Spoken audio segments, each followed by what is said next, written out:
Hi guys and welcome back to another DrAce video, and today we're going to be playing MotoGP 23. Now in today's video we are going to be using the KTM RC16 right here in Portimao for some time trial. Now out of all of the bikes within MotoGP 23, from the Honda to the Ducati to the Aprilia to the Yamaha and now the KTM, there's just one that I just struggle with, and it is this bike. I don't know what it is and I don't know why it feels so different. But it feels skittish, hard to use, not quite easy to control, at least what I've felt so far. So I'm hoping in today's video I can finally master the RC16 and finally tame the Austrian beast.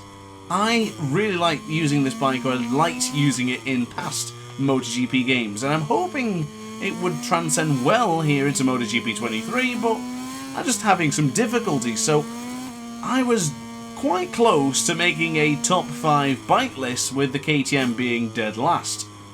I'm hoping that after we've done our 10, 11, 12 laps, whatever it'll be in this video, I'm hoping then I can make my decision on whether the KTM will be last or will not be. And unfortunately going into turn 13 is a mistake on my behalf, not the bike there. So we've got to look into this. I'm still going to be trying out a few things, trying to improve. Before anyone asks, this is completely stock settings, stock gear ratio, everything's just default as it would be if you just bought the game and started playing for the very first time.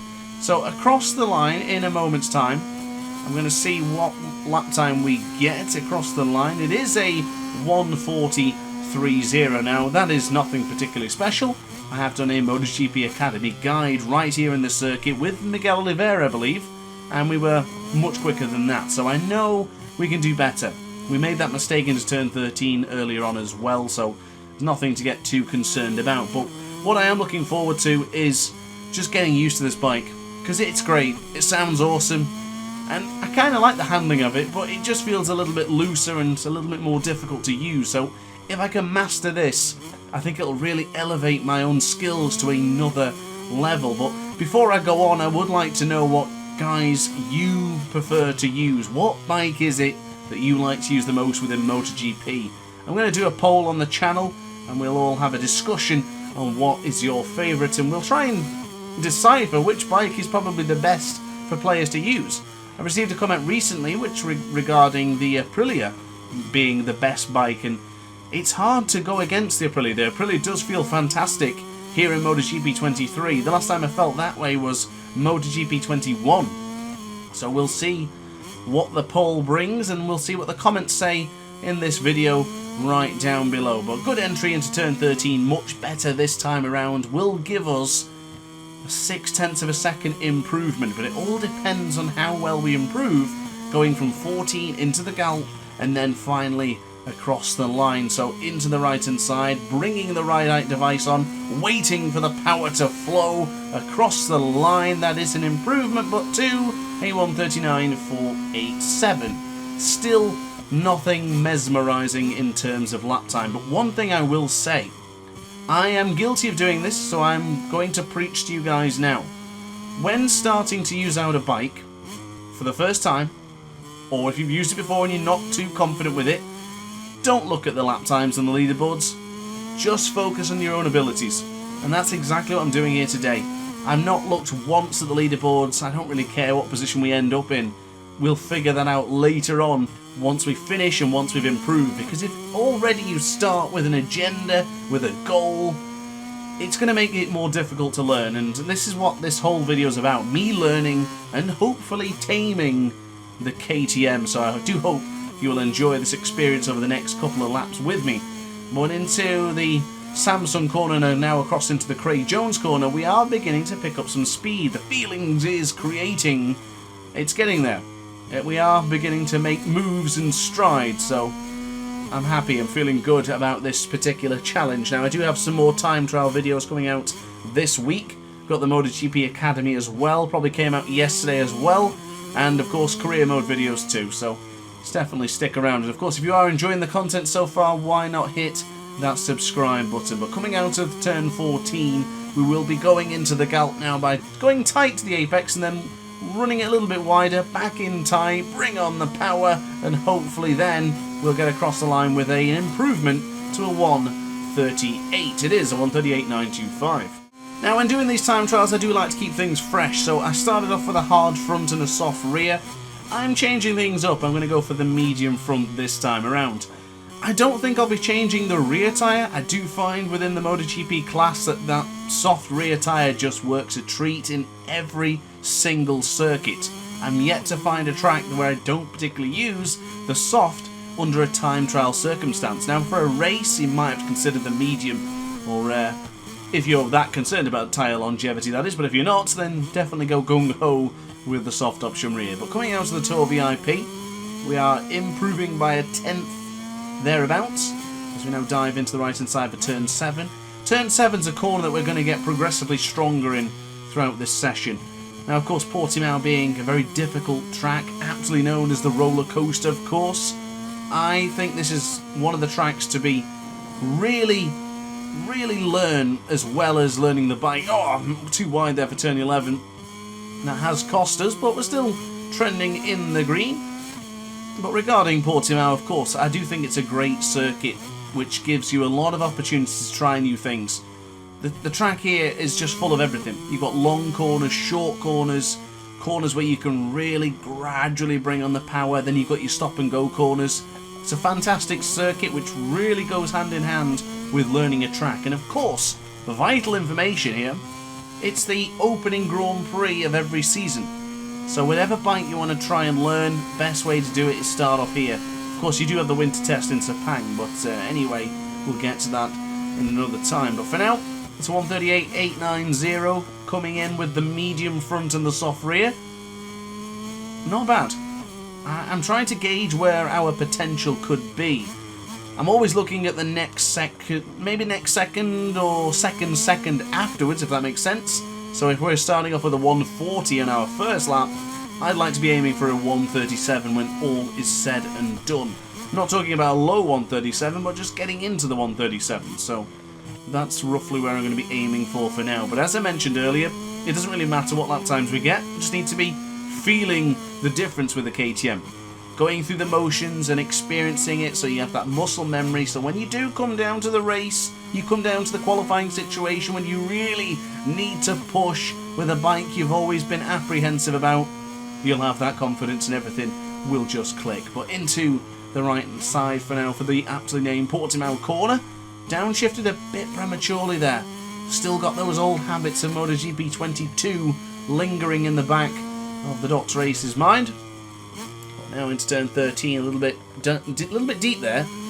I do know from doing the MotoGP Academy that a nice tight angle going into there, hitting the apex, squaring up nicely, does benefit by a lot of tenths. So I'll keep that in the back of my mind for now, and hopefully we can improve into turn 13. I do think we've got a lot more to learn into that corner. We'll be turning out like Pedro Acosta on the Moto3 bike back there. That's another improvement. I'm happy to see every single lap so far has been an improvement. I know there will eventually be a lap where there isn't an improvement, but if every single lap is an improvement and then you've stopped, that means you had more potential. So we're not ending on a potential, we're ending with the best possible outcome. But 0.4 of a second gained into the first split can only mean one thing. It's another improvement, but we got to still make sure everything clicks into gear and works out well, otherwise we might end up flummoxing our lines and making a hash out of the KTM's lap here in Portimao. So to the right hand side, a little bit more confident, going tight to the apex for turn 7. That will work out very, very key. Now one thing I am beginning to notice, which I think is very relevant right now, is I'm finding the KTM does require a rather gentle touch.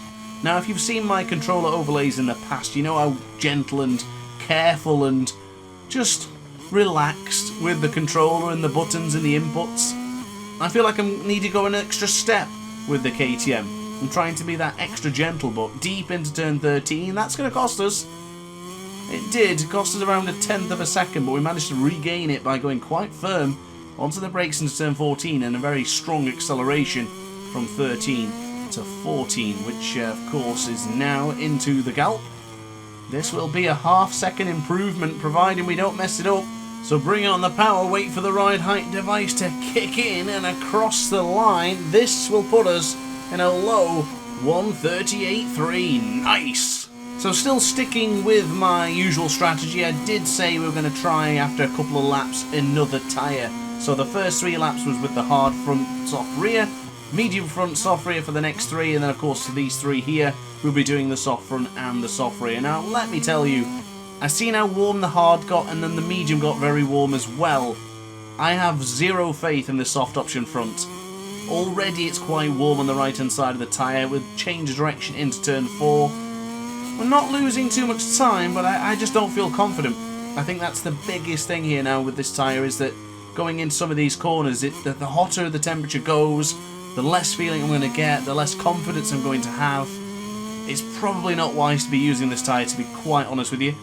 It would be better in the cloudy situation in a different circuit. I just don't think a track as abrasive as Portimao is good for a soft option front. But so far, oh, we were really close to exceeding track limits there.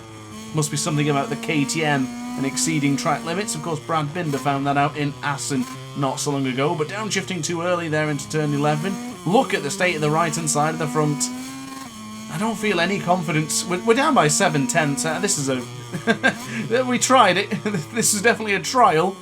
But I think we need to get back to the hard front and medium rear. I cannot believe how different this really feels. Now, this could just be a simple placebo effect in the sense of I already panicked about using the soft front and now it's happening. I'm just reassuring myself as justification for not using the soft front. But I'm not a fan. I'll do this lap.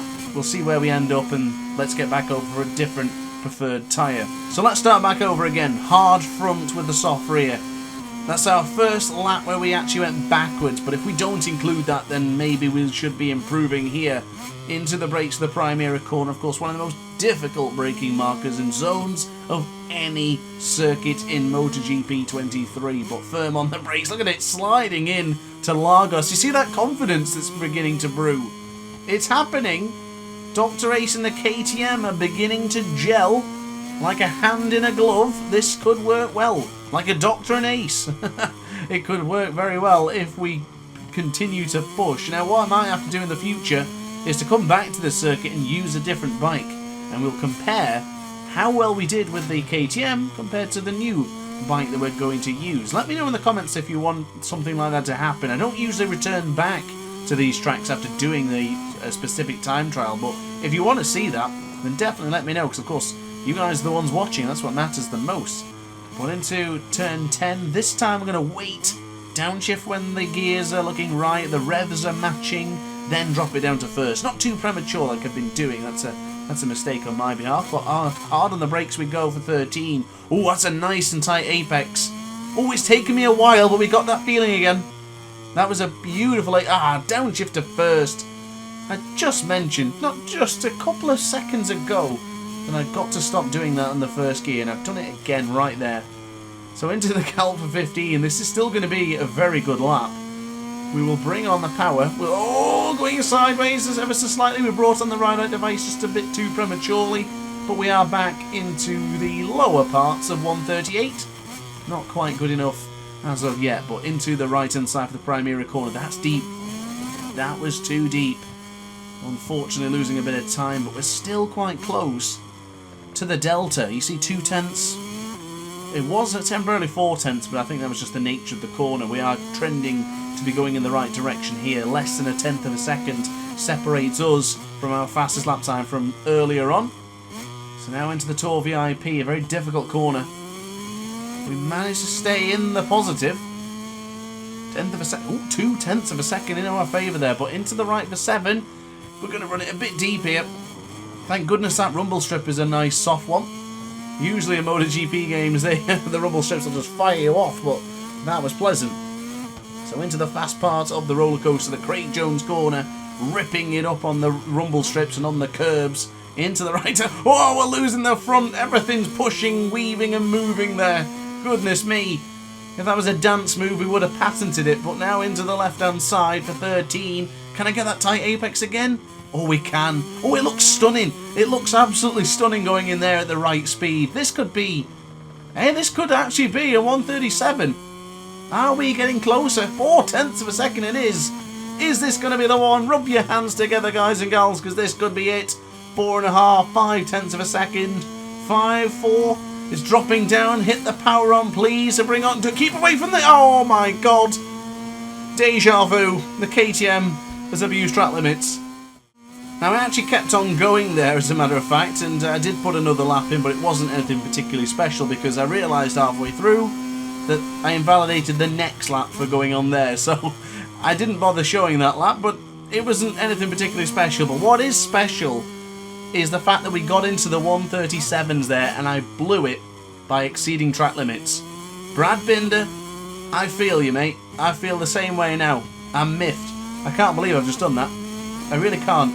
Especially knowing that I've got to keep away from the track limits. But considering I've only done it once, yeah, it's not that bad. We just need to dig down deep now and try and beat the lap time of 137.978. But this time make it valid. But we are close. It's not looking too bad. We're relatively close, a 10th or so. But oh, downshifting too early. Dropped it into first. If I just waited a couple of a 10th of a second to downshift to first, it would have been perfect. But we're only losing 33,000 of a second. We're back on the medium front, if I neglected to say. Into the right for the Portimao corner. Waiting to drop to first. That worked out well, but we're just too close. We're not enough to get into the 137s, are we? We're going to be close, but it's not going to be enough. Look how tight that is to the apex. Almost kissing the inside curb. But into the right for turn 14. That is very tight to the 14th corner, and I don't think that's going to pay off. I'll tell you what, 0.2 of a second, this will put us in that step closer, that barrier that puts us ever so closer to the next part. Is it enough to get us into the 137s? Not this time around, but the momentum that we'll bring on to the next lap, this could be crucial. So into the Primera corner, we've got to go firm on the brakes. Not that firm. Oh, no, no, no, no. Oh! So after a quick visit to the Clinica Mobile, we are back on it, and hopefully this will be the lap. Now, I usually call it quits after 10 laps. Now, I did two invalidated laps, so I guess you could say that makes it 9. I'm just making excuses. I just really want to get into the 137s, and I'm hoping this is the lap. If we don't manage it, then I'll be returning back with this one because I've really enjoyed this, and I do feel like I can tick this off as we have tamed the KTM. I think we're getting closer and closer to good lap times, and I feel really good with the Austrian motorcycle, so we'll just keep on pushing for now. But already up. Oh, that was misleading. I thought we were up by 0.2 of a second into the Tour VIP, but we are still trending in the right direction as we get a bit squirmish upon the KTM. The RC16 sliding into Samsung now. Gentle upon the acceleration. Upshifted quite early there as well, just to avoid the wheelie. Still had a bit of wheelie, but into the left for Craig Jones. This is looking good. We only need a 1/10.5. That's all we need to get into the 137s. And we're up by 0.3. Don't blow it. Oh, this is looking promising. Turn 13, I feel significantly stronger now than we ever have done. Oh, I made it a little bit wider. Oh, I shouldn't have bigged myself up into that corner. That's the commentary curse upon myself.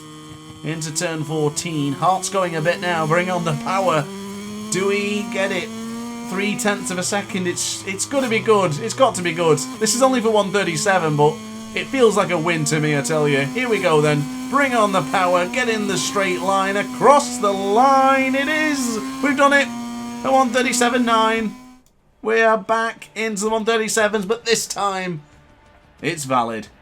So guys, I hope you enjoyed that one. I really, really enjoyed making this video. It was a lot of fun using the KTM and getting pushed to my limits and trying to tackle something that I've not been really using. And to be honest with you, I've not been using it because I've been avoiding it. I didn't really like using the KTM, and I'm glad that is a thing of the past. I really enjoyed making this, and I hope you guys did too. And if you're still here at this part of the video, then why not hit that subscribe button, because I've got loads more MotoGP 23 content, from guides, career mode, time trials, beating time trials, and everything else as well. So guys, thanks for watching. See you in the next video. Ciao for now.